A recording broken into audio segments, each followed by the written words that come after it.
ਤਾਂ ਲੱਕੀ ਰਾਣੀ ਸਰਕਸ ਦੇ ਵਿੱਚ 2 ਸ਼ੋਅ ਲੱਗਦੇ ਨੇ, एक 6 बजे ਤੇ ਦੂਜਾ ਜਿਹੜਾ ਸ਼ੋਅ ਹੈ ਉਹ 9 ਵਜੇ ਹੈ ਪਿਆ। ਜਿਹੜਾ ਨਾ ਇਹ ਆਦੇ ਕਾਸਟ ਜਿਹੜੀ ਉਹ 48 रुपया कास्ट आंदी है पई।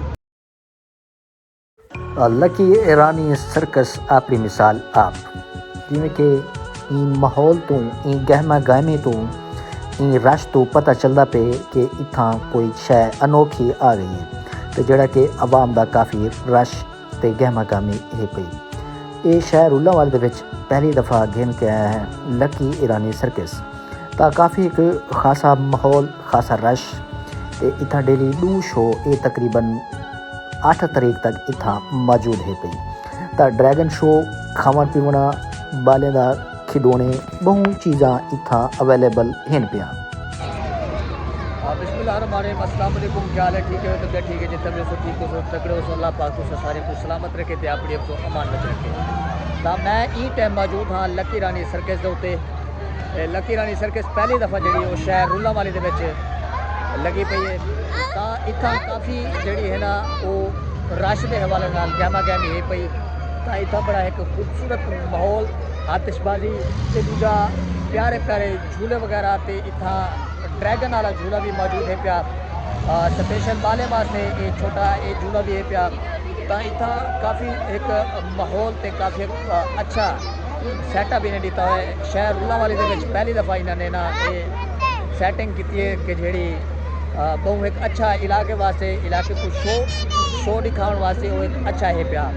तो इतना लाइटिंग देख के ही मतलब असा कहीं ना बहुत अच्छी जगह आ गए हैं तो काफ़ी माहौल खूबसूरत है पिया। तो लकी रानी सर्कस के 2 शो लगते हैं, एक 6 बजे तो दूजा जड़ा शो है वो 9 बजे है पिया।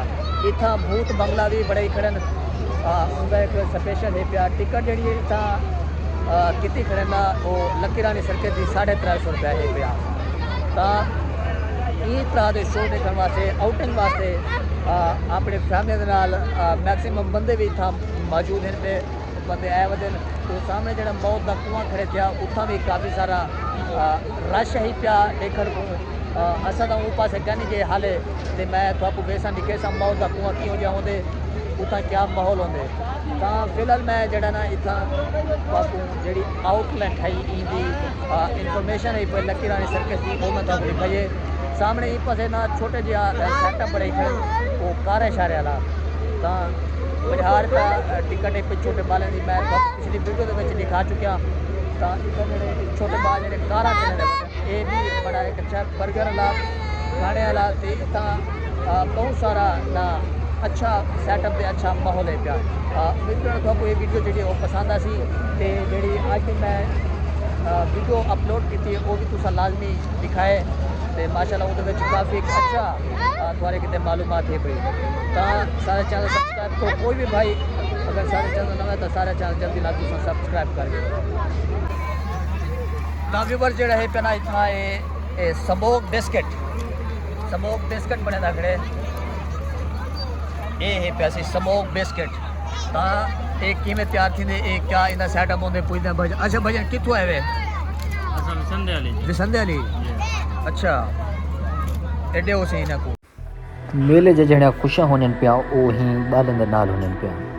बाल खुश तो इवें आखो भाई मेला खुश, मेले वाला निज़ाम खुश ते मेले वाले लोग खुश।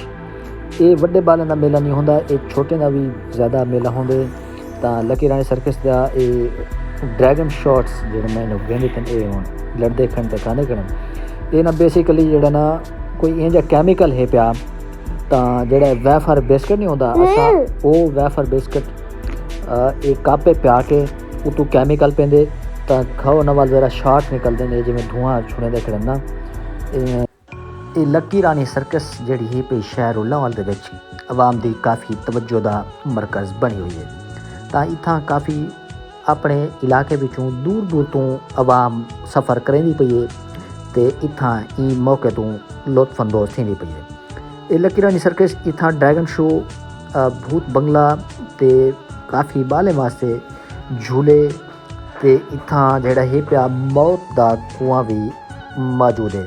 उत्थां फनकार जेह्ड़े हैं मुख्तलिफ करतब दिखा के ਆਪਣੀ ਦਾਦ ਵਸੂਲ ਕਰਨ। ਤਾਂ ਇੱਥਾਂ ਜਿਹੜੀ ਟਿਕਟਾਂ ਦਾ ਰੇਟ ਹੈ ਪਿਆ ਉਹ ਵੀ ਕਾਫੀ ਖਾਸਾ ਨਾਰਮਲ ਤੇ ਜਾਇਜ਼ देखा वेंदा पे। तो ये मैं तुहाकू चेक करवा देवां लकी ईरानी भूत बंगला टिकट घर 50 रुपये का एक टिकट। तो ये भूत बंगला ये सामने मौत वाला कुआं है पिया। तो इतना भी काफ़ी एक करता भूत बंगला जोड़ा है इतना मैं गया तो कह नहीं थोड़ा भी जे मैं तुहाकू दसा देवां इतना जोड़ा है ना बंदे को डराया वेंदे। तो काफ़ी सारा खौफ वहिरास बंदे दे विच पैदा थी वेंदे।